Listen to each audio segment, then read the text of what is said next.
Betul banget pasti. Hari ini kita akan menjadi MC untuk acara Alive Podcast ya. Tema kita hari ini adalah UMKM, produk-produk Indonesia. Tapi bukan kita berdua yang akan membawakan acaranya, tentu ada hostnya. Hostnya Gemma Satria dan Shilia. Apa kabar? Dahsyat. Yes. Oh yes. Selamat pagi. Itu dong. Gitu. Oh ya, silakan duduk lagi ya, Kalian teman-teman. udah makan loh tadi. Oh, kita berdiri dulu ya. Berdiri dulu sampai bintang tamu. Jadi hari ini kita tuh kedatangan tamu yang spesial dan luar biasa ya. Ya udah tahu semuanya ada di poster ya kan. Cuman mungkin kita perlu perkenalan sedikit lah ya sebelum kita panggil Of course, harus dikenalin dulu. James ke depan. Udah tahu kan namanya di poster? Ada Oke. tuh James Prananto ya. Oke, gue yakin semua orang tahu produknya, ya kan? Nah, tapi Ada orangnya yang bawa produknya hari ini. ada yang di beli bangkunya. produknya hari ini? Ah, ini satu, ada lagi? Satu. Siapa Ada lagi tuh? nggak? Tokonya ada di sini loh. Tokonya ada loh. Wah. Tokonya ada di harusnya sini tadi ada loh. yang beli dulu ya. Heeh. Pesan sponsor nih. Oke, kita bacain dulu. Jadi malam ini kita kedatangan tamu yang spesial dan luar biasa. Namanya James Prananto. Dia ini adalah co-founder dari Kopi Kenangan. Dan bareng partnernya James itu membangun Kopi Kenangan ini sejak tahun 2017 ya. Dari yang tadinya kecil katanya Cuman cuman ada satu store doang di Iya. Standard Chartered Building ya, di bawahnya Sampai- lift, sampai sekarang udah ada berapa nih? seribuan lebih ya. Seribuan lebih. Dan kalau nggak tahu ternyata nggak cuma di Indonesia doang, ternyata ada di luar negeri juga. Ada di India. India, Ada. wow, Singapura, Filipina, Australia bahkan. Nah, dan dia ini adalah lulusan dari University of Southern California, sempat masuk Forbes 30 Under 30 Asia. Kapan ya agen asuransi masuk Forbes 30 Under 30? Sun, harus ada lah. Under 30 kita lu udah di atas 30 ini, Nggak mohon banyak maaf. yang ini masih 20 something. Oh iya, ini masih. Gen Z. Oke, langsung aja, please welcome James Prananto.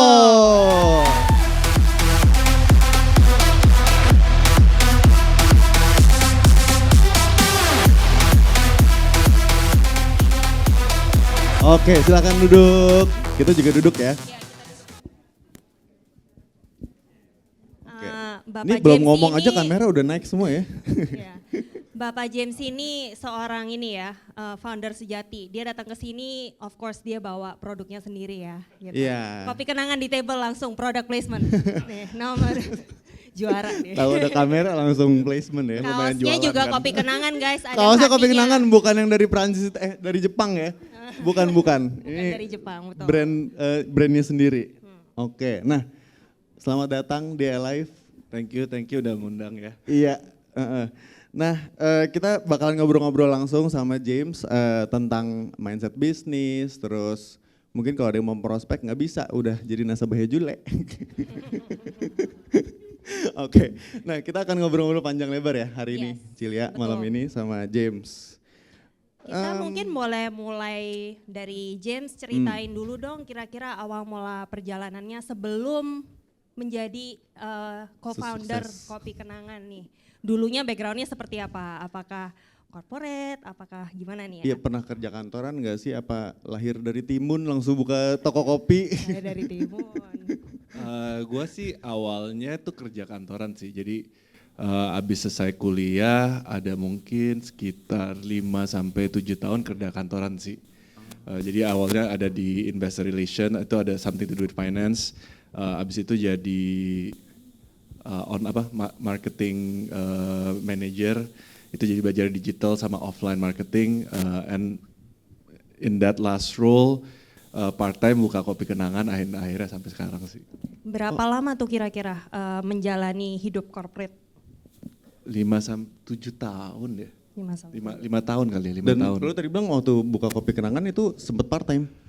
Iya, jadi gue masih kerja buka Kopi Kenangan cabang pertama, terus dalam mungkin sekitar 8 bulan kali ya, 8 bulan akhirnya punya 3 cabang plus kita juga dapat investor, akhirnya oke, kita decide untuk full time. Wah, luar biasa juga nyambi ya. Inspiring Agak buat nyambi. gue sih. Oh, ini pesan sponsor juga. Gak. Oke, nggak, kebetulan gue juga masih ngantor. Jadi buat teman-teman yang belum tahu, belum kenal, gue juga masih ngantor. Tapi maksud gue full heartnya tetap di Alive lah ya, gitu. Cuman gue jadi pengen nanya di luar skrip ya. Gimana caranya lo waktu itu bagi waktu antara jalanin dunia lo di kantor sama buka bisnis? Ya waktu itu sih akhirnya pinter-pinteran ya, jadi emang kita kerja untuk kopi kenangannya, kita coba kerjanya sebelum jam kantor dan kebetulan waktu itu gue bisa masuk agak fleksibel kayak jam 9, jadi masih ada waktu pagi-pagi. Terus ya setelah makan siang kita cek outlet kan baru itu cuma 1 kan ya, dan abis itu ya selesai kantor ya datang lagi gitu. Ya mau nggak mau emang harus gitu ya, extra time buat ngerjain dua-duanya ya. Tuh guys, dengerin. Kalau masih nyambi, emang kayak gitu. Iya. Oke. Soalnya suka ada yang ngatain kok sih manggilnya James. Maaf, kebiasaan di Vision, engkau mencinci semua. Maaf, biar santai ya guys. Udah nih pertanyaan sisipannya nih. Oh, udah. Nggak, tapi kan suka Ya, kayak, gitu. enggak, kalian tuh ya emang pada akhirnya harus full time. Gue juga menyadari Iya. lah ya. Dan ya sama kayak James juga, kalau nggak full time, nggak fokus kan juga nggak bakal sebesar sekarang gitu kan. Betul. Ya itu juga yang harus dipahami ya. Dan kalau misalkan mau jalanin dua-duanya ya harus kerja keras gitu Iya, kan. double effort ya. Iya, oke. Oke. Terus boleh cerita nggak tadi dari perjalanan corporate sambil nyambi kopi kenangan, tapi awal mula kopi kenangan itu sendiri itu gimana sih berdirinya? Jadi waktu itu kan partner gue ada satu namanya Edward kan, jadi kita berdua yang jalanin dari awal kan. Kita tuh sebetulnya ada mungkin bisa dibilang sih 2 hal lah kenapa akhirnya kita bikin kopi kenangan. Jadi satu kan at that time 2017 ya, kalau kita ingat kan dulu itu bener-bener kopi susu gula aren 18.000 ya kan. Kopi susu gula aren 18.000 tuh lagi hits banget gitu. Jadi kita ngerasa ini sesuatu produk yang actually new gitu. Karena kan sebelumnya kalau kita ngomong kopi biasa orang americano, latte, atau mungkin specialty coffee gitu. Nggak tiba-tiba nih ada kopi yang enak harga 18.000. Jadi dari produk market fitnya tuh ada gitu kan. Dan yang kedua kita setelah kenapa nih kita nggak bikin kedai kopi gitu kan. Dan pas kita lihat-lihat kita juga sadar actually itu there's a missing gap di coffee market gitu. Karena kalau misalnya kita ingat gitu ya sekitar 10 tahun yang lalu ya, kalau kita ngomongin coffee shop tuh actually kebanyakan tuh yang brand-brand luar apa enggak specialty coffee kan. Yang dia modelnya itu tempatnya harus besar 150-200 meter dan karena tempatnya besar pasti capex-nya besar, opex-nya besar, investment-nya juga besar. Dan itu makanya actually harga kopinya tuh 40-50 ribu. Dan 40-50 ribu tuh kan nggak murah ya. Itu nggak murah dan we realize there's a missing gap in the coffee market di mana kok kopi-kopi ini harganya segitu, nggak ada yang harganya misalnya 20 ribu gitu. Sedangkan if we think about it kan, kopi kan ya kalau orang demen kopi ya kan bisa itu sesuatu yang actually setiap hari diminum gitu. Jadi kita pikir aja waktu itu UMR Jakarta tuh mungkin sekitar 4 juta ya. Kalau kopi 50 ribu suruh minum setiap hari 1,5 juta, itu 30% kan udah habis di beli kopi gitu. Jadi ya kita lihat wah ini produk market fitnya pas dan we see there's a missing gap in the coffee market. Makanya yaudah deh gimana kita coba untuk bikin kopi kenangan ini. Tapi emang kopi itu passion lo. Misalnya kan pilihan bisnis ada macam-macam ya. Nggak harus jualan kopi, bisa jualan pop es juga bisa kan. Gak minuman kan ada banyak generasi maksudnya. pop ice nih, Guys. gue yakin yang Iya. anak-anak Gen Z kagak tahu nih. Ya Generasi nyokap pop gue ice. dulu buka warung di garasi, bukanya jualan pop ice gitu. Tapi kan nggak mungkin bawa sampai luar negeri. Nggak, tapi maksud gue kenapa pilihannya kopi, kenapa nggak asuransi gitu. Waktu itu nggak tahu, belum ketemu Jule sih. Kalau nggak, belum. mungkin udah jadi agen asuransi semua. Oke. Ya, tapi mungkin ini sih, tadi kan pertanyaannya apakah passion, honestly ya dulu minum kopi minum aja gitu, nggak ngerti banget sih. Actually kita lebih lihat dari segi bisnisnya sih. I think balik lagi kita lihatnya kayak there's a missing gap and then there's a chance for us to disrupt the industry sih. Terus berarti ada agak-agak pragmatis aja ya, bahwa ini tuh ada kesempatan bisnis baru lo jalan gitu. Nah terus ketika lo baru mulai nih waktu itu, kira-kira yang jadi prioritas tuh apa ketika lo baru start bisnisnya? Waktu itu sih I would say the main thing buat kita sih dua ya. Jadi satu, which sampai hari ini kita masih masih kita pegang ya dua-duanya ini, ada satu adalah produknya gitu. Karena we believe kayak at the end of the day F&B kan itu kan it's all about product ya. Maksudnya orang mikir murah, ya of course penting, but it's not the number one thing gitu. Kalau yang penting adalah produknya itu enak, harga murah orang balik. Nggak ada gunanya kalau kita harganya murah, produknya nggak enak ya orang juga nggak mungkin balik gitu. Jadi kita benar-benar kita itu fokus banget di produk gitu.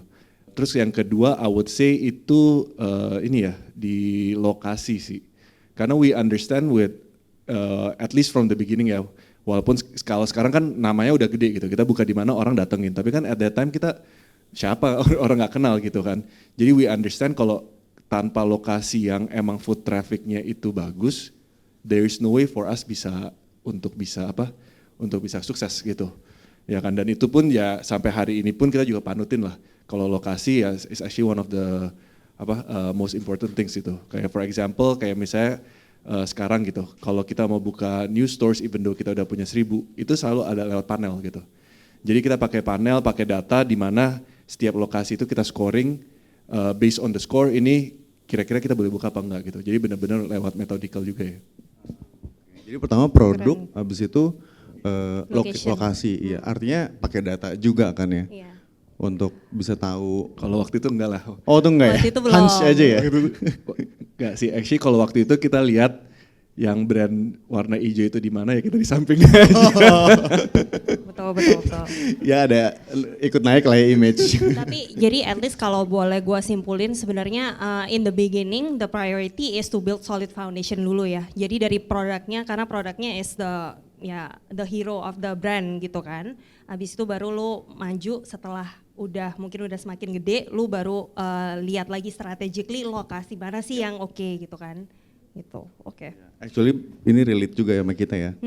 Kita untungnya juga jualan sesuatu yang produk yang bagus banget di market ya kan. Jadi kenapa harus nggak pede? Ujung-ujungnya juga kita akan bisa. Ya ini kita belajar dari James sekali lagi bahwa produk yang bagus, yang berkualitas itu pasti akan unggul di pasar juga ya. Betul. Gitu. Oke. Oke, kita mau move on ke topik yang mungkin teman-teman di sini juga pengen tahu. Jadi gimana sih akhirnya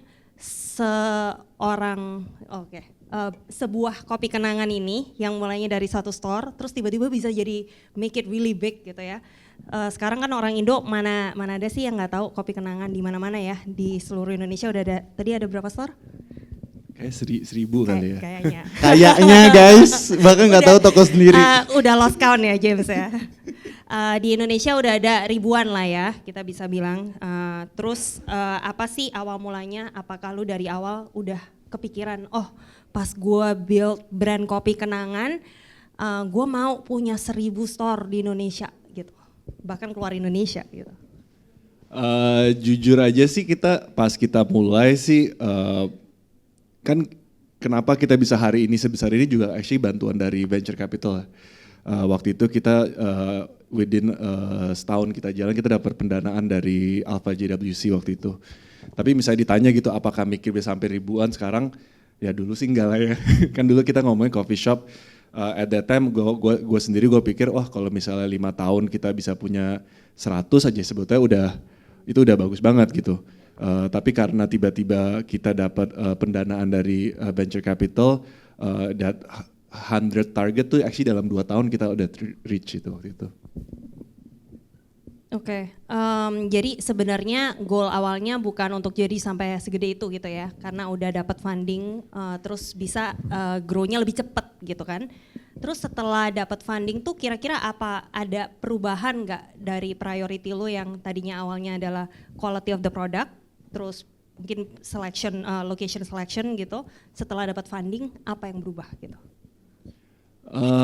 Probably I would say somewhat mindset kita tuh berubah, di mana yang tadinya kita kan bootstrapping, mom and pops kayak benar-benar everything sendiri, ya kita sejak dapat funding itu kita harus lihat kita lebih ke ini udah in a sense sudah kayak corporate gitu. Karena kan sekarang kita punya investor yang kita juga ada tanggung jawabnya ya. Bukan udah nggak bisa terserah kita lagi gitu. Dan actually one of the big challenges adalah pas kita dapat funding tuh mungkin kita punya toko tuh sekitar 8 apa 9. Sejak funding kan obviously itu targetnya jauh lebih banyak. Tadi as I mentioned kan within 2 years kita udah bisa 100 kan. So one of the challenges adalah in order for you to grow dari misalnya dari 9 ke 100 kan itu you actually need a lot of people ya. Jadi actually one of the key learnings yang gua sendiri hadapin adalah I come to appreciate human resource ya. Karena kan tadi kalau gue bilang kan gue kerja di corporate gitu, kalau zaman dulu apa sih HR cuma datang buat cuti sama gajian gitu kan. Tapi tahu-taunya pas bisnis sendiri wah kerja mereka susah juga ya. Ya kan karena it's as simple as kayak misalnya hiring the right barista gitu. Kayak kita nggak usah ngomong jauh-jauh deh. Cara barista ngomong ke customer aja kalau salah mungkin customernya nggak mau balik atau mereka nggak bisa jelasin produknya gitu kan. Obviously dan untuk nyari barista dan training barista segitu banyak, kita imagine aja misalnya satu toko minimal 5-6 gitu ya. Kalau 100 toko kan 500-600 orang, itu kan juga banyak ya. Jadi benar-benar I think one of the challenges waktu itu buat kita adalah hiring the right people, hiring the right leaders yang untuk bantu kita grow segitu cepat sih. Tapi sebelum lanjut, ini kan berarti tadi setelah dapat pendanaan, terus yang pertama di-invest berarti human resource-nya dulu ya. Nah tapi agak mundur sedikit nih, biar menganggap lu tuh tetap manusia gitu ya. Soalnya dulu gue inget banget iklannya Kopi Kenangan waktu pas jadi unicorn tuh kalau nggak salah kayak awan-awan pink gitu, pokoknya ada di koran deh, gue inget banget gitu kayak akhirnya ada unicorn dari Indonesia atau apa gitu kopi, kayak wow gila keren banget gitu kan. Cuman nah pertanyaan gue, awalnya lu tadi bilang juga lu nggak berpikir jadi gede. Tapi terus akhirnya berpikir jadi gede itu apakah karena lo ngejar pendanaan dulu atau yang mana dulu yang datang gitu? Actually, I think that's a good comment sih, karena kan dari awal kita bikin sih kita nggak pernah mikir dapat pendanaan gitu. Karena ya pas zaman dulu kan kalau venture capital kan di Indonesia itu juga nggak banyak kan. Dan kalau in general lah, kalau orang ngomong venture capital, pendanaan, orang tuh selalu mikir about pasti ke tech e-commerce atau misalnya OTA gitu kan. Siapa sih kepikiran dapat coffee shop, makanya pas kita dapat pun kan juga orang kaget, coffee shop 18.000 dapat waktu itu beritanya $8 juta gitu kan.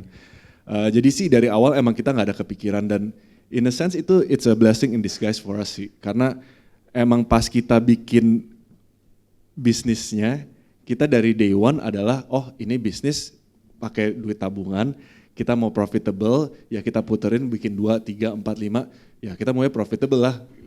Kalau bukan duit orang lain kan, maksudnya kita nggak bisa hambur-hamburin duit kita sendiri gitu. Jadi kita emang fundamentally itu udah kuat gitu, dan emang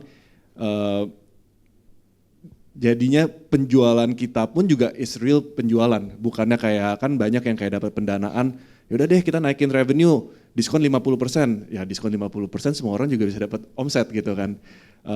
Kita aja tuh ketika kita dapat pendanaan kita pertama kali, itu tuh diskon mungkin cuma 1-2% dari kita punya omset, very very small gitu.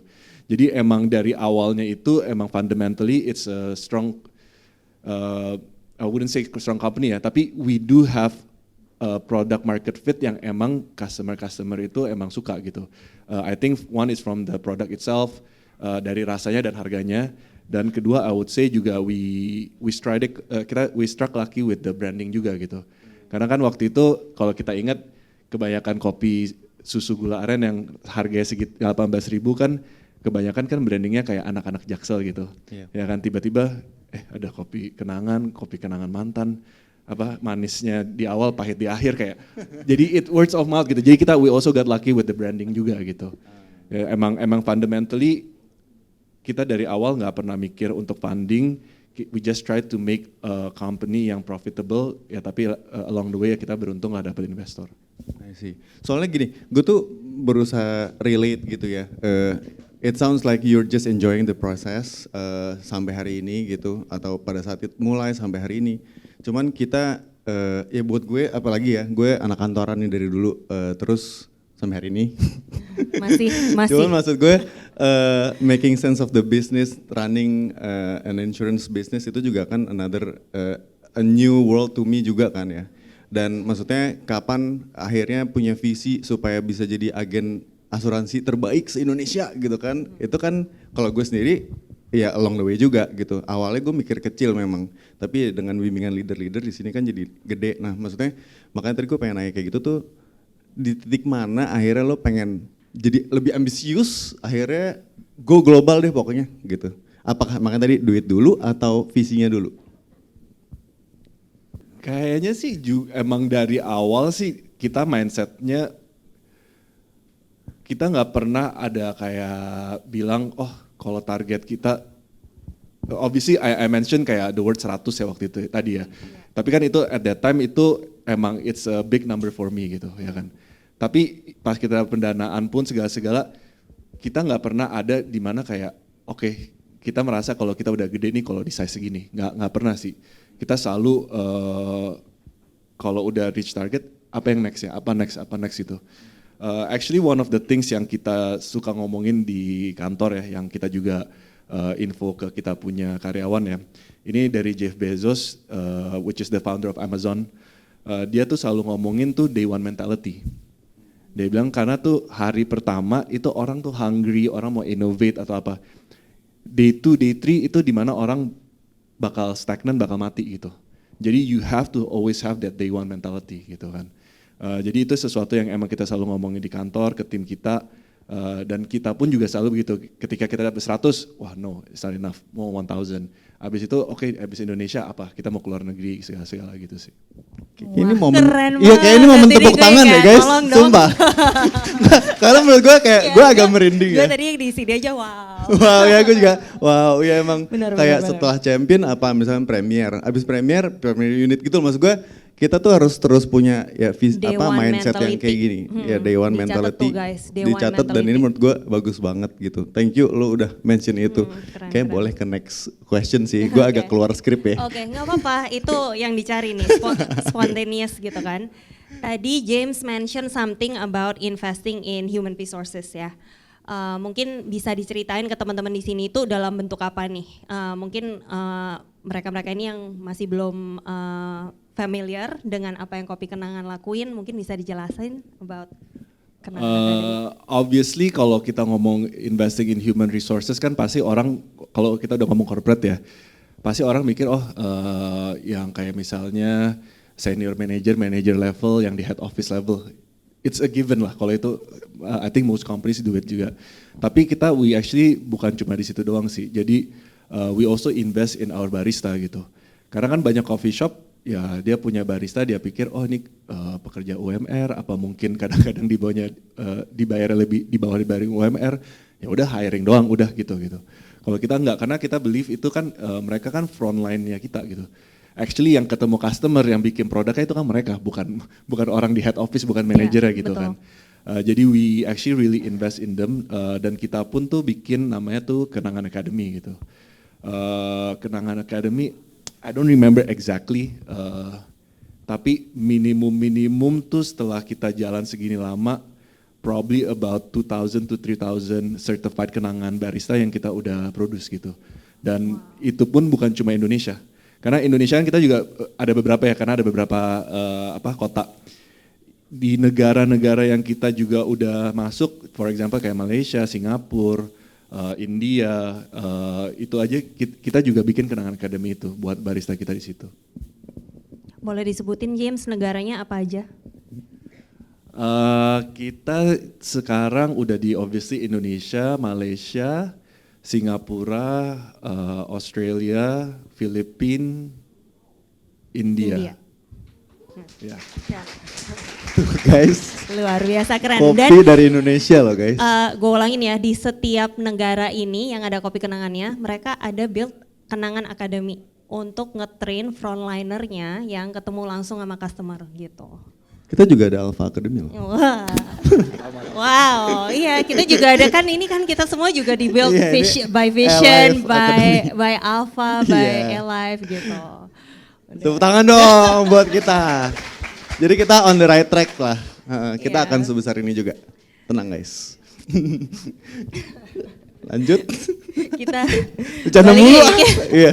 Lu yang bercanda mulu nih.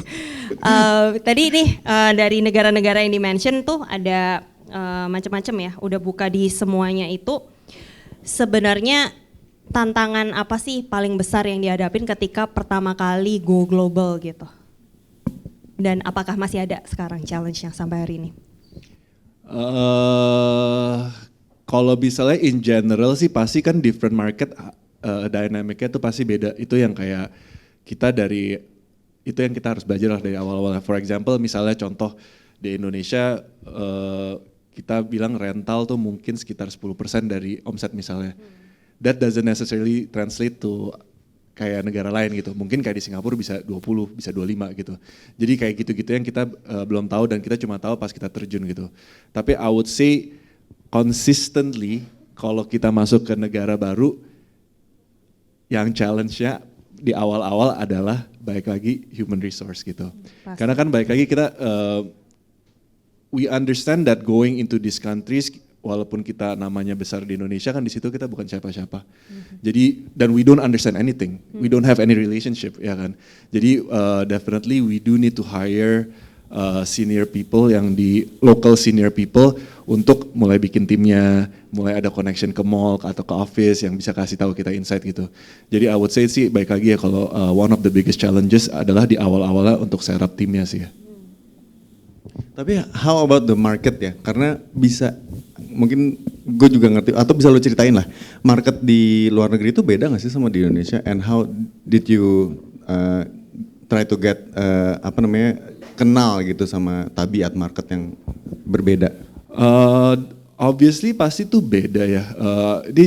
For example ya, kayak orang Indonesia tuh suka manis, ya kan? Jadi kalau misalnya ini rahasia perusahaan lah. Ini jadi kayak contoh pas kita ke Malaysia, sugar levelnya kita tuh di Malaysia defaultnya 50% dari Indonesia. Itu yang diterima. Ke Singapura lebih kecil lagi bandingin Malaysia gitu. Jadi terus misalnya kayak contoh coffee beans. Kalau Indonesia, kita orang Indonesia lebih suka coffee tuh yang lebih pahit. Ketika kita tes di situ, mereka lebih suka yang lebih soft, lebih ada acidity gitu-gitu. Jadi kayak those kind of things yang kita harus sebelum masuk kita benar-benar ada tes sama orang lokal lah apa yang mereka suka gitu.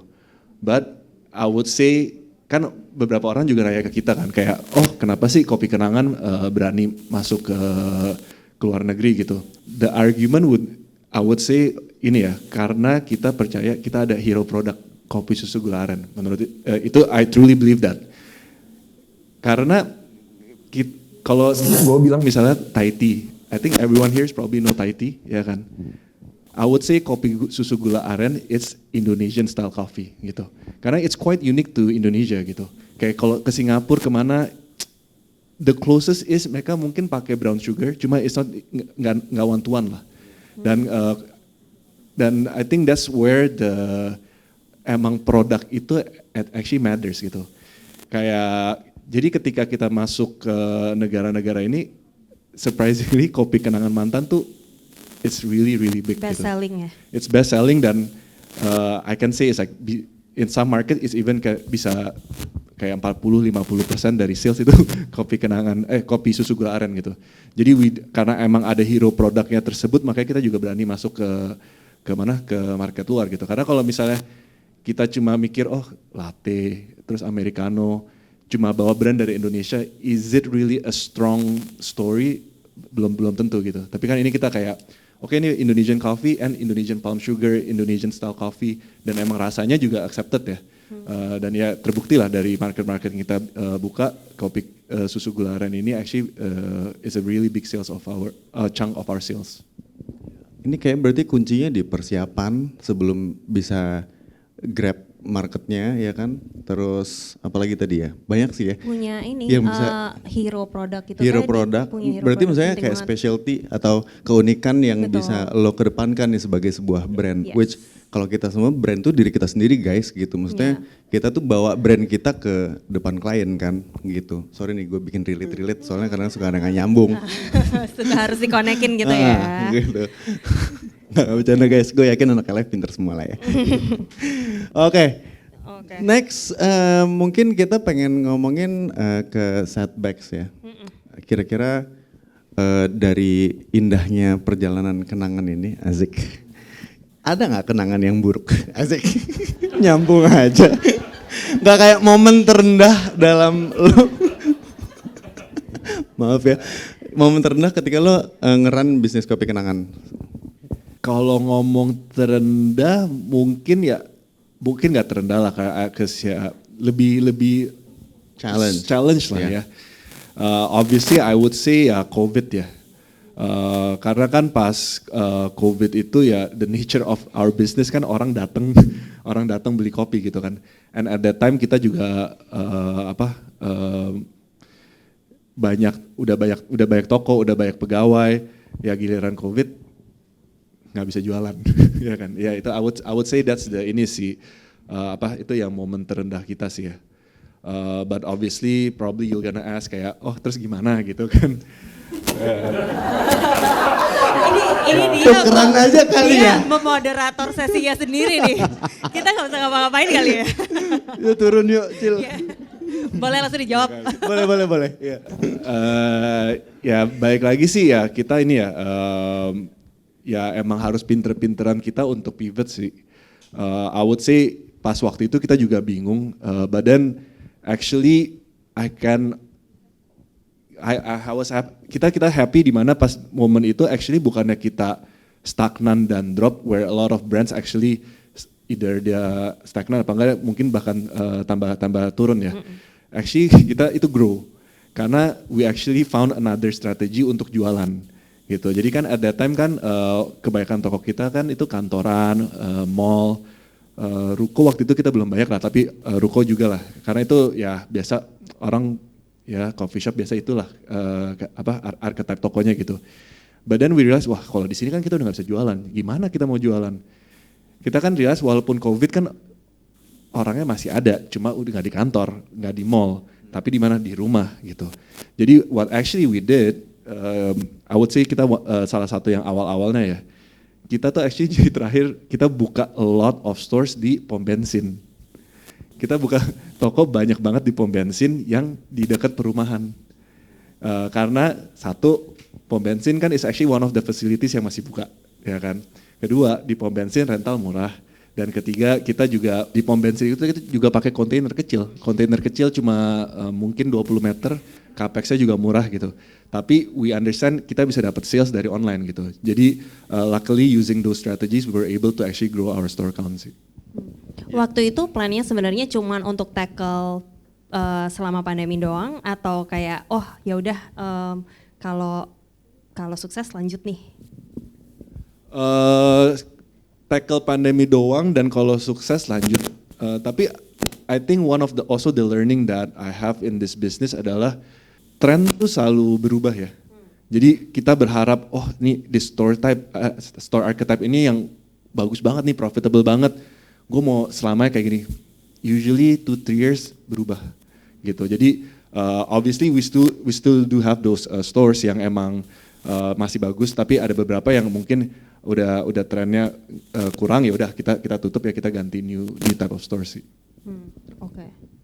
Ya sebenarnya ini kayak bener-bener ngejalanin kayak kalau ada tantangan ini dan you keep doing the regular thing kan ya nggak bisa expect hasil yang berbeda juga ya. Akhirnya kita yang harus nyesuaiin strategi ya. Betul. Ya kan? Dan sebenarnya kalau boleh nambahin learningnya ya, walaupun di tengah situasi yang nggak pasti, nggak menentu, semua orang struggling juga, bukan berarti nggak ada opportunity loh, gitu loh. Jadi kayak yang mereka ini ya, James dan Kopi Kenangan tim lakukan itu benar-benar yang ya nggak banyak orang di luar sana pada kepikiran gitu, gue buka di pom bensin aja deh gitu. Itu kan kayak ya mau nggak mau lu harus putar otak gimana caranya untuk nemuin sesuatu yang baru untuk ini ya, rise above the occasion lah, the challenges gitu. Tapi ngomong-ngomong nih ya, tapi kok kayaknya nggak susah ya ngejalanin bisnis ini ya meskipun pandemi. Bingung gue. Ditanyain momen terendah dia bilang Ini kalau di TV enggak tuh maksudnya udah gitu. pengen ada lagu-lagu piano gitu kayak nangis gitu. Tapi ternyata enggak gitu. Padahal brandnya itu kopi kenangan mantan apa gitu kan. Manis di awal, pahit di akhir, kagak ada makanya. pahit-pahitnya ternyata. Manis terus kayaknya hidupnya.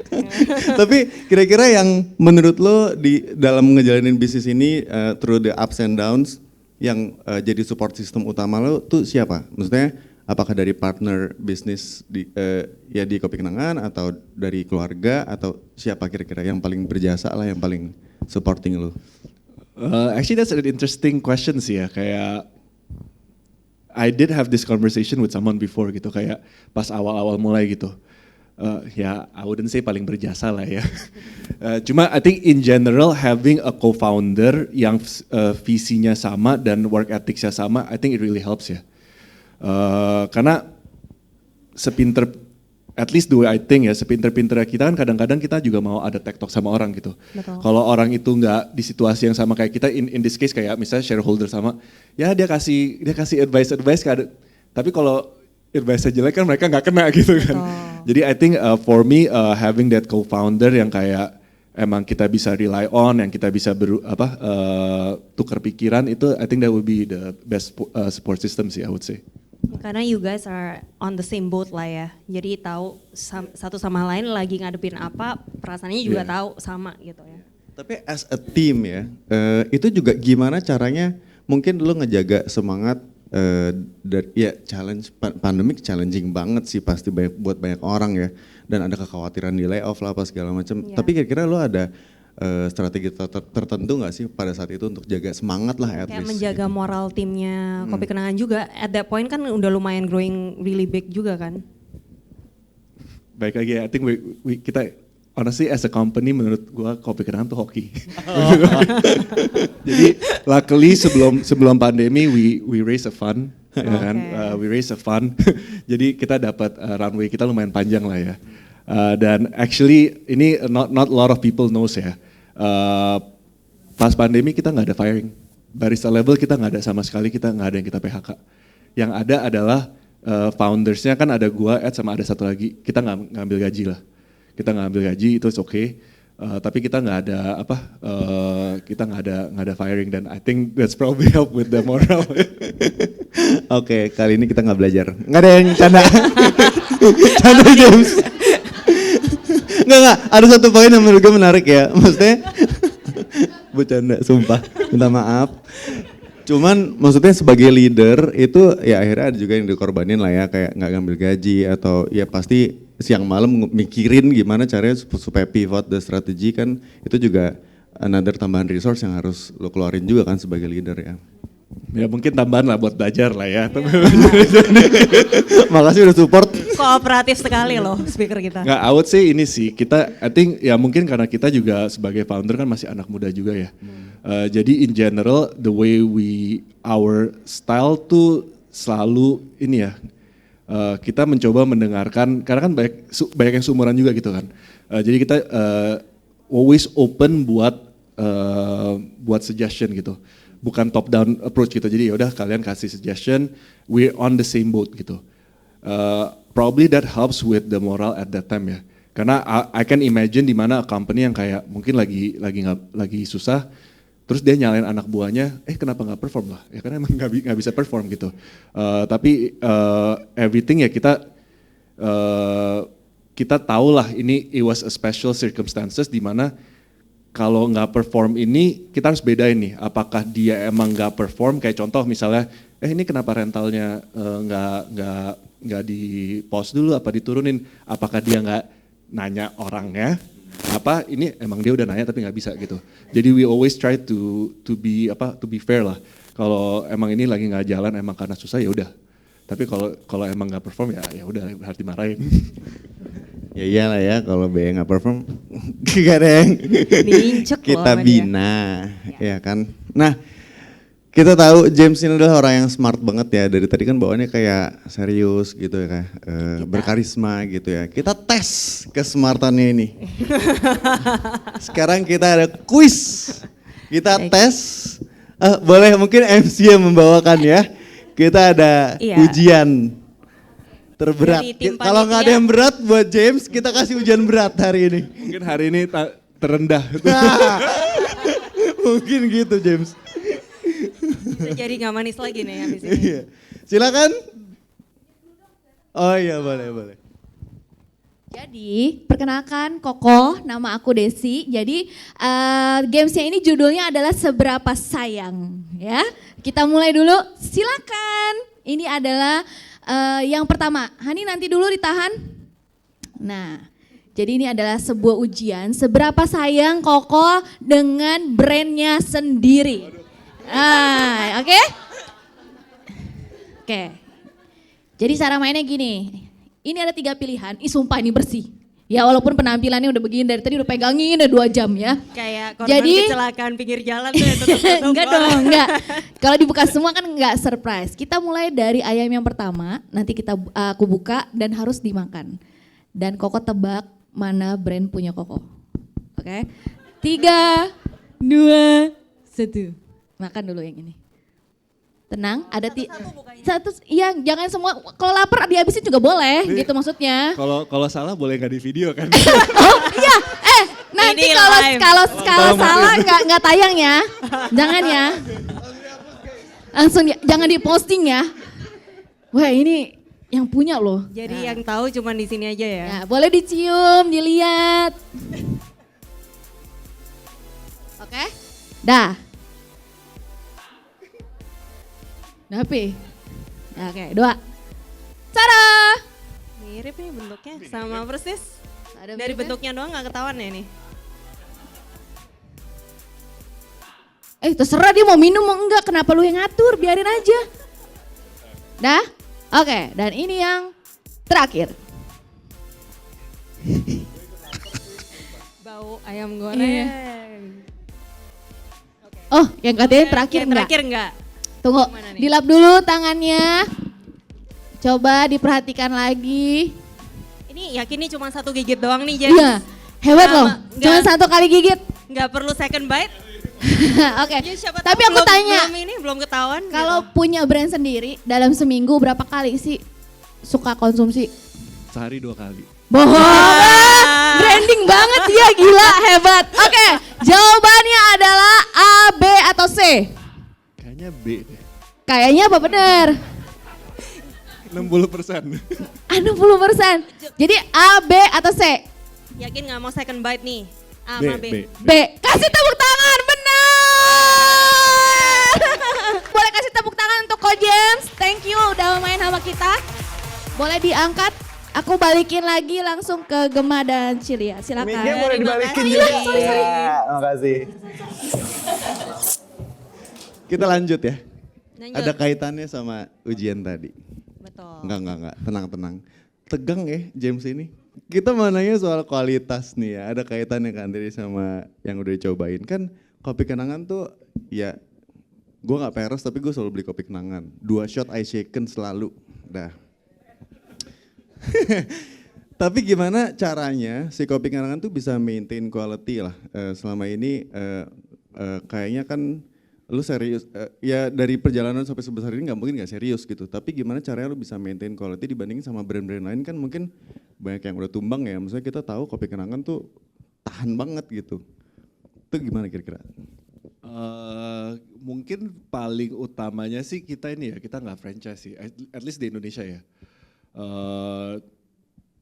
Di Indonesia tuh actually all of our stores itu kita self own, ya kan. Jadi emang waktu itu tuh dari awal emang ada yang nanya kita mau franchise kan. And obviously kalau kita lihat waktu itu teman-teman, wah franchise jualan 100 franchise, berapa ratus franchise kan emang kelihatannya menggiurkan banget kan. Tapi waktu itu emang dari kita sendiri kita mikirnya oh kita pingin ini brand tuh 5, 10 tahun, 20 tahun masih ada gitu. And we understand kalau misalnya franchise tuh that's unlikely to happen ya, karena orang Indonesia tuh kalau franchise brand, kalau orang Indonesia franchise brand Indonesia biasanya mereka cuma mau brandnya aja, tapi operationnya, ingredients yang dipakai mereka mau semena-mena mereka gitu, karena mereka pikir kan gue udah beli, ini kan gue punya, terserah gue dong, teman gue jual lebih murah ya gue pakai teman gue punya aja gitu, ngapain gue harus ngikutin lo gitu. Makanya kalau kita lihat brand F&B di Indonesia tuh yang franchise tuh yang jalan dan bertahan adalah kalau misalnya dia franchise dari luar negeri kayak McDonald, KFC, Pizza Hut, dia franchise dari luar negeri, beli brandnya, beli prosesnya, dan operatornya di Indonesia pun yang benar itu yang jalan. Tapi kalau kita lihat brand Indonesia F&B franchise biasanya terakhir-terakhirnya udah tumbang ya. Jadi karena kita self own, obviously ya kita harus peduli sama sama produk dan service kita gitu. Karena kita nggak mau orang beli nggak usah ngomong di luar kota gitu. Kita nggak mau orang beli misalnya di GKBI, oh enak, tapi lu beli GKBI aja ya, lu jangan beli yang di Senayan City karena nggak enak gitu. Karena kan sekali ada ngomongan kayak gitu, agak susah untuk orang untuk percaya gitu kan. Jadi so we do invest in our, ya baik lagi ya, ini invest in our people dan quality control juga sih. Jadi yang lo dengan tidak memfranchise-kan ini, jadi lo memastikan supaya kualitasnya itu tetap sama di semua cabangnya Kopi Kenangan gitu ya? Iya, karena satu example aja yang gampang gitu. Contoh misalnya kita kan pakai susu Greenfields gitu ya. Susu Greenfields mungkin untuk orang-orang yang tahu susu, tahulah Greenfields is not the cheapest ya kan. Ada beberapa brand yang actually lebih murah gitu. Karena kita milikin sendiri, ya udah semua brand, semua outlet kita harus pakai Greenfields gitu kan. Tapi kalau misalnya franchise, and it happens with kompetitor kita lah, dia mungkin bilangnya pakai susunya Greenfields, tiba-tiba dia cek ke outlet franchisee-nya pakai Diamond karena lebih murah gitu kan. So it does happen lah, makanya karena kita punya sendiri, those are the things yang kita bisa avoid sih. Tapi meskipun lo udah coba bikin sistemnya serapi mungkin nggak sih terjadi deviasi di, misalnya perubahan di in actual di lapangannya gitu? Perubahan di mana ini? Misalnya kan, oh ternyata habis terus ya biar tetap jualan, misalkan karyawan lu pergi ke inisiatif karyawan sendiri adanya gitu. Susu Diamond gitu. Kayaknya kalau karyawan lebih mending ya udah habis aja bos gitu. Tapi kalau itu sih nggak ada ya, karena ya baik lagi kayak mereka ya udah mendingan sold out aja gitu. Ya nggak ada sih. Oh, oke. Intinya sistem duplikasi konsistensi ya antar di sistem lo yang udah lo bangun ini penting banget ya untuk maintain quality ya. Itu dan ini ya, obviously kita kan VC back ya, ada teknologinya lah ya kan. Jadi we do actually implement technologies within our company yang kalau orang mikir teknologi kan, for example mikirnya Kopi Kenangan punya app. Iya itu kan yang consumer facing, tapi yang orang nggak lihat kan actually di yang back office-nya gitu. Jadi contoh salah satunya gitu, kita punya sistem namanya tuh Jarvin ya kan. Jadi itu aplikasi yang pegang itu anak-anak toko. Jadi kalau zaman dulu itu orang yang punya teman-teman yang punya F&B sini kan pasti tahu lah. Kalau kita punya F&B pasti kita punya report yang kayak apakah supervisor atau manager itu harus isi. Kalau zaman dulu kan gitu-gitu ya. Kayak scorecard gitu Yeah. kan. Kalau zaman dulu kan orang pasti pakai kertas manual diisi-isi. Dia disuruh isi jam 1, dia isi jam 5, kita juga nggak tahu. Dia mungkin hari itu nggak masuk, kita juga nggak tahu gitu kan. Nah kita pakai sistem di mana pengisian aja itu harus pakai app gitu. Jadi kalau misalnya contoh dia harus isi jam 1, dia nggak isi jam 1, dia udah nggak bisa isi lagi gitu kan. Terus another example kayak misalnya kalau coffee kan itu kita punya mesin grinder ya. Mesin grinder tuh yang untuk giling kopi ya kan.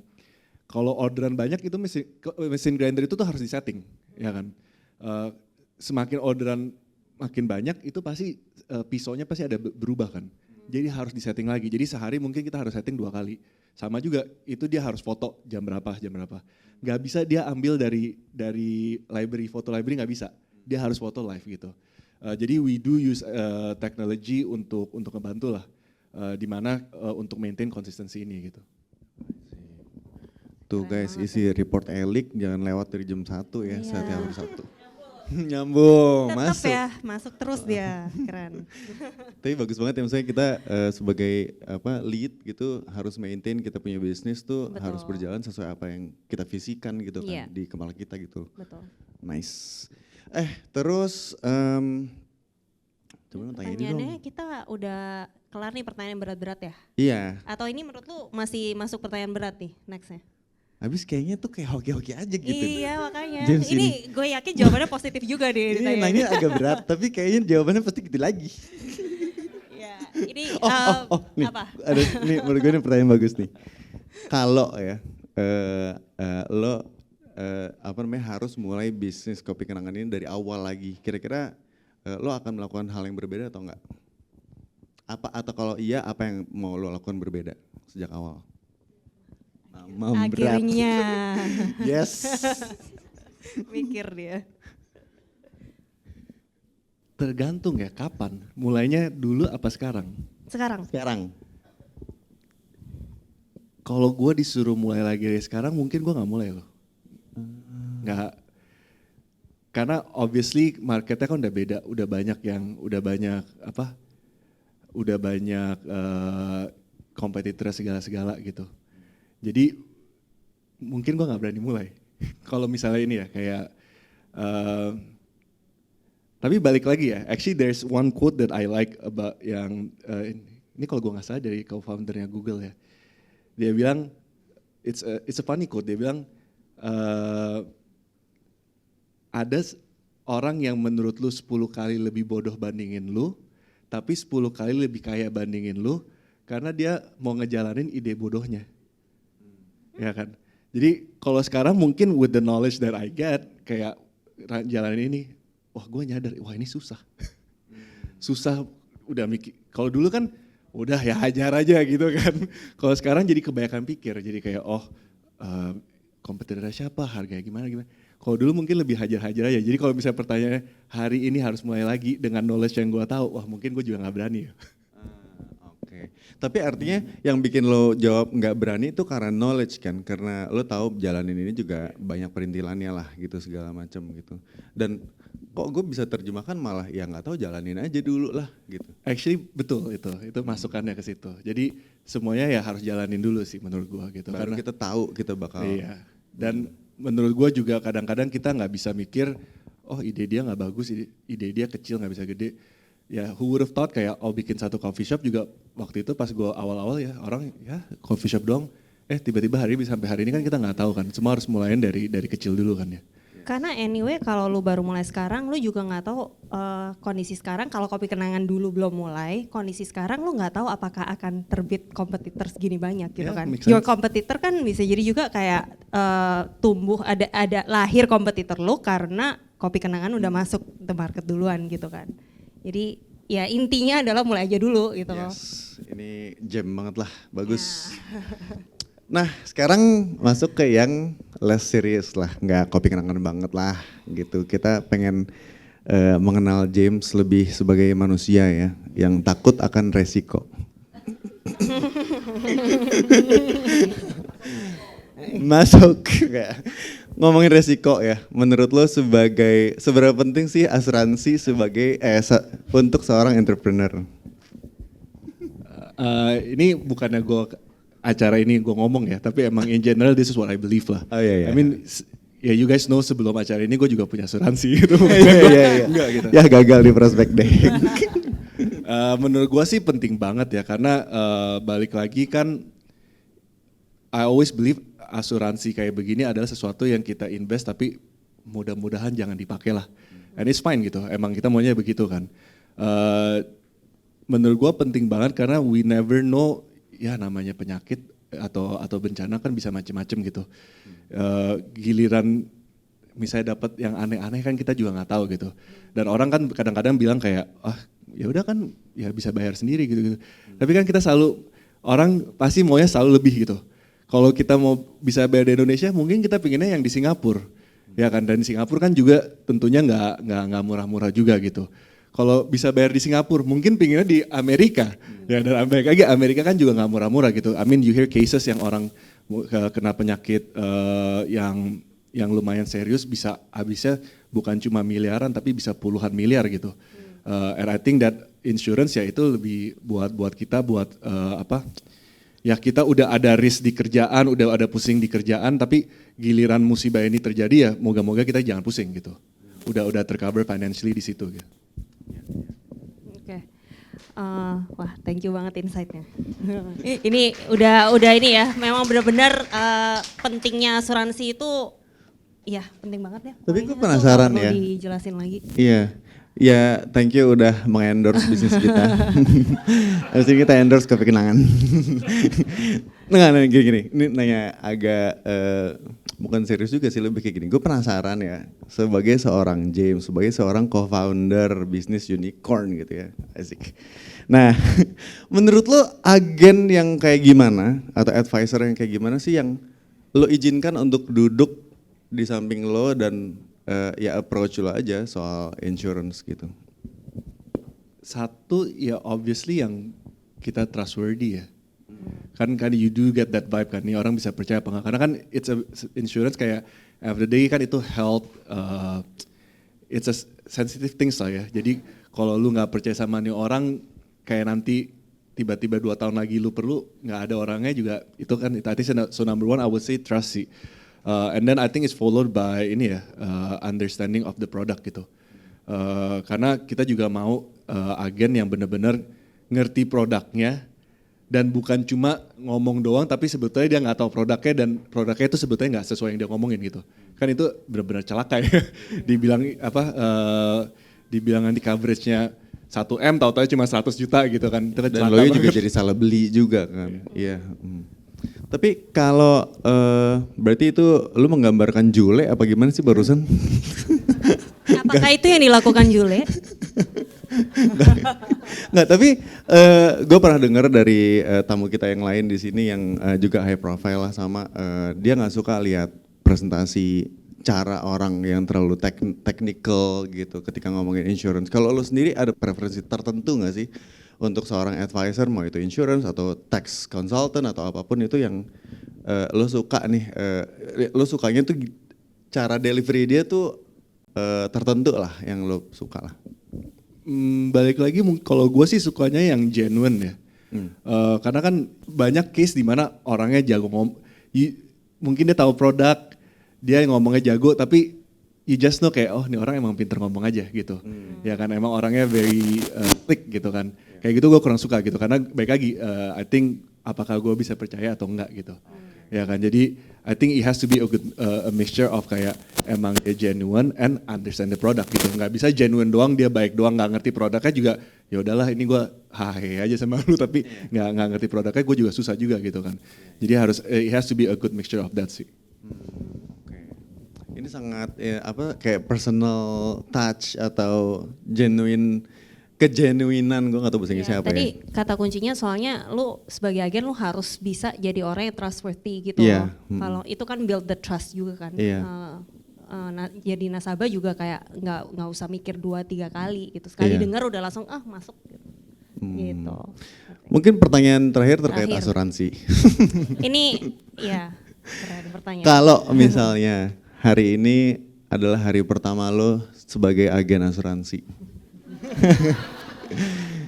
Boleh sih acel sama gue. Acelin. Nah, kira-kira strategi pertama lo bakalan apa?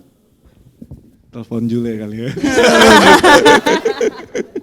Telepon Jule buat apa tuh?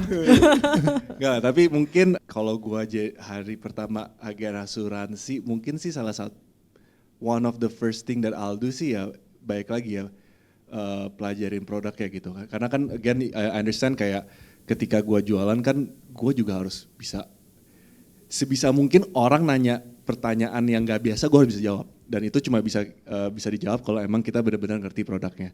I think that's one and secondly juga baik lagi harus percaya sama produknya ya. Karena kan obviously not all insurance product itu bagus lah, ada yang kurang juga gitu kan.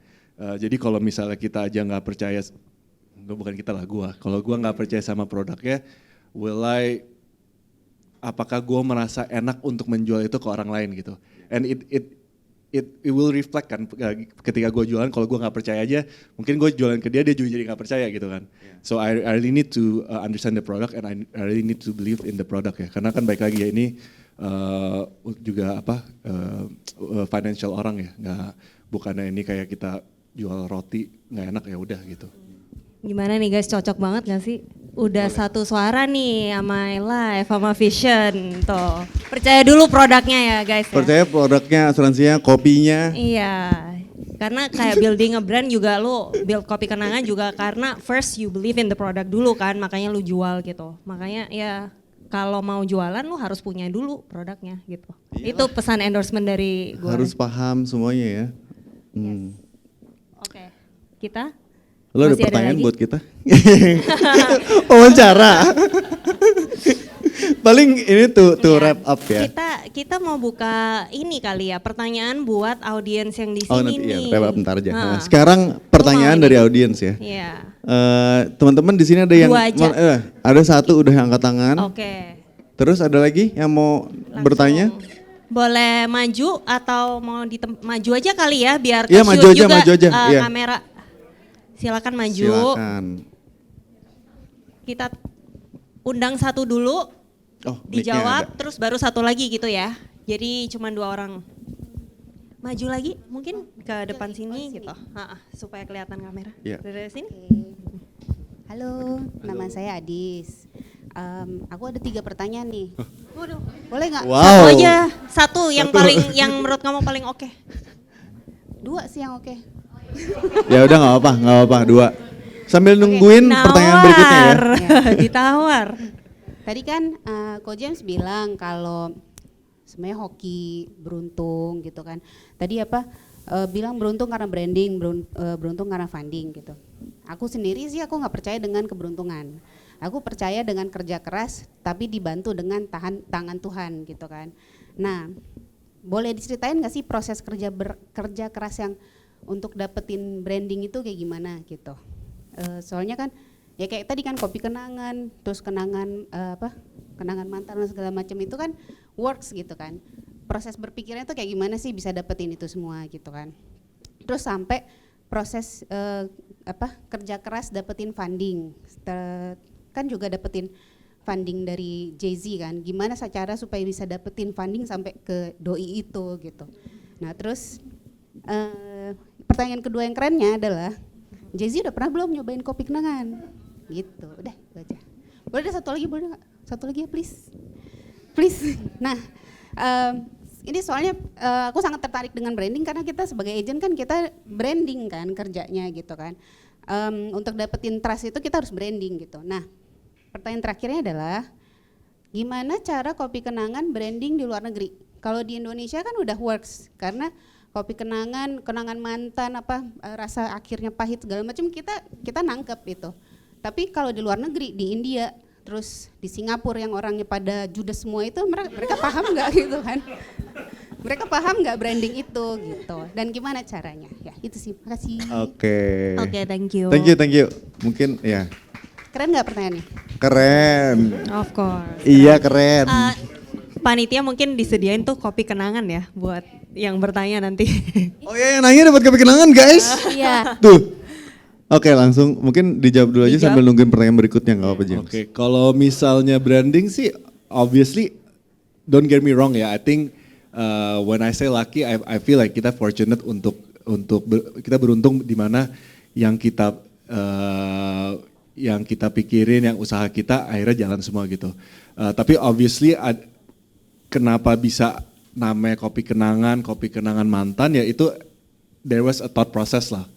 Ya kan, karena waktu itu kita understand baik lagi kan, kita kan nggak punya nama gitu. So how do we stands out di mana coffee shop ini banyak gitu. Especially if you think about it ya kan, waktu itu tuh kenapa kita juga bisa sukses karena word of mouth-nya kan banyak gitu.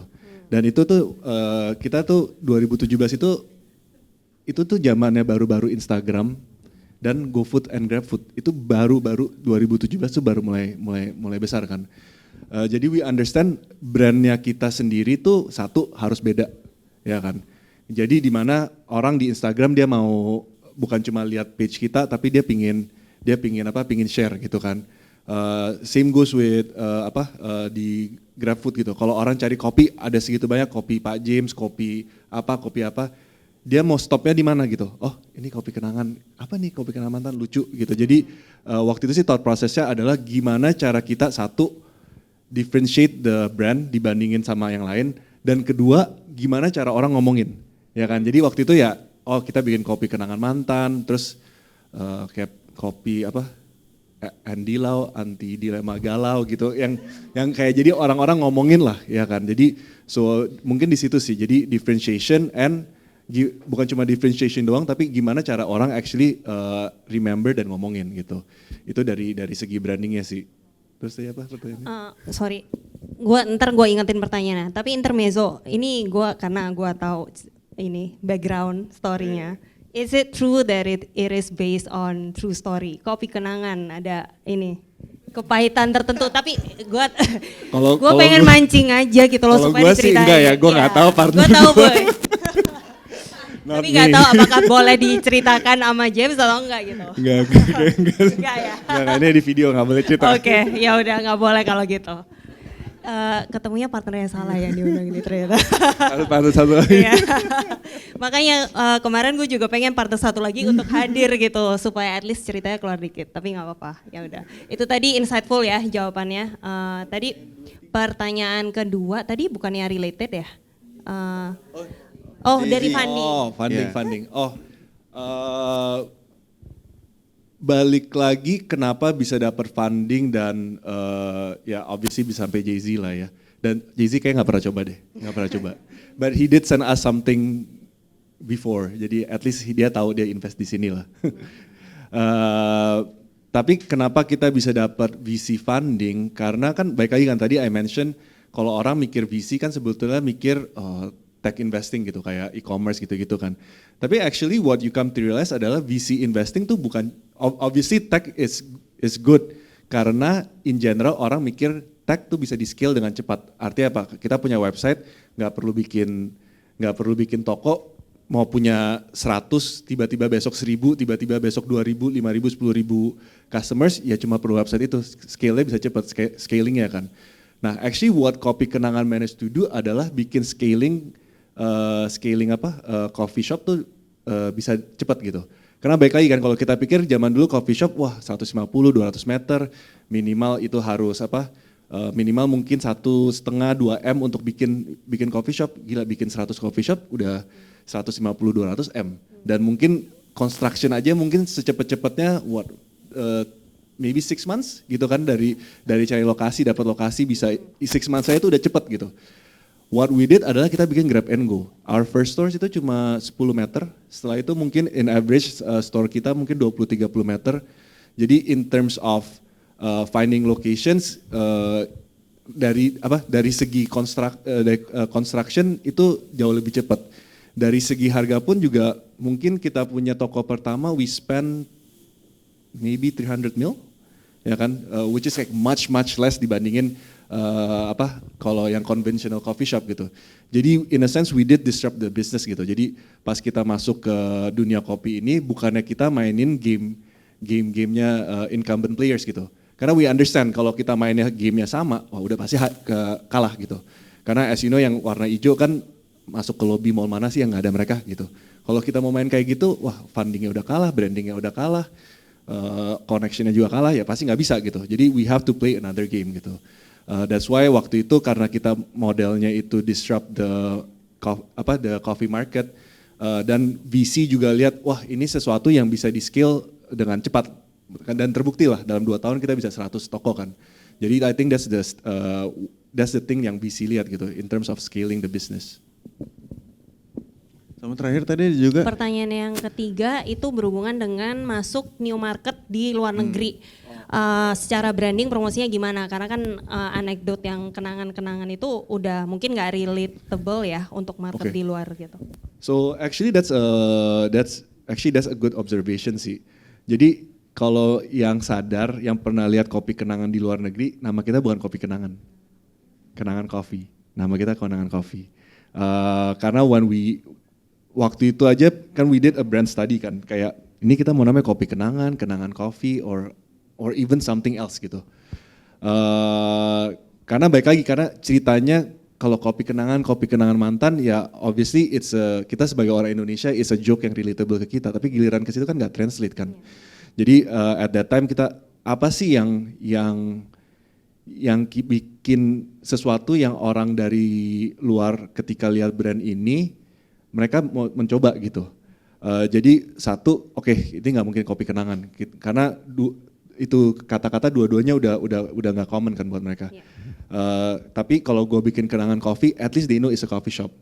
Kenangan, would they understand the word kenangan? Enggak, tapi at least they know it's the brand, ya kan? Jadi, oh kenangan is the brand. Kenapa namanya kenangan? Oh karena dari Indonesia, ya kan? Jadi kayak misalnya contoh Yoshinoya gitu.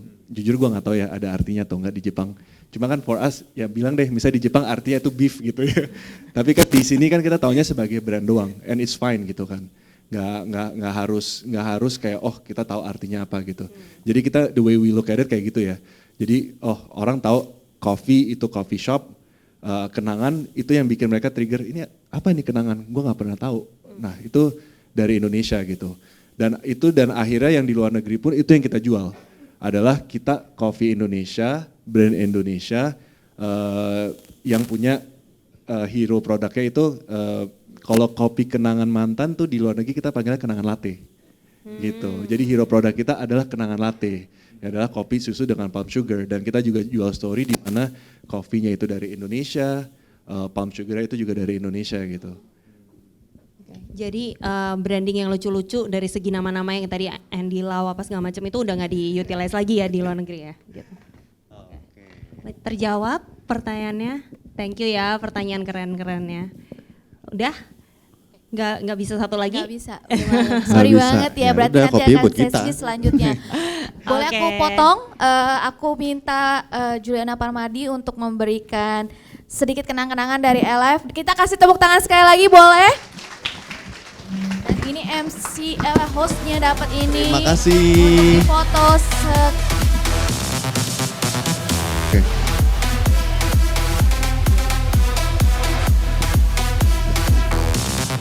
Alive from zero to unicorn. Woo!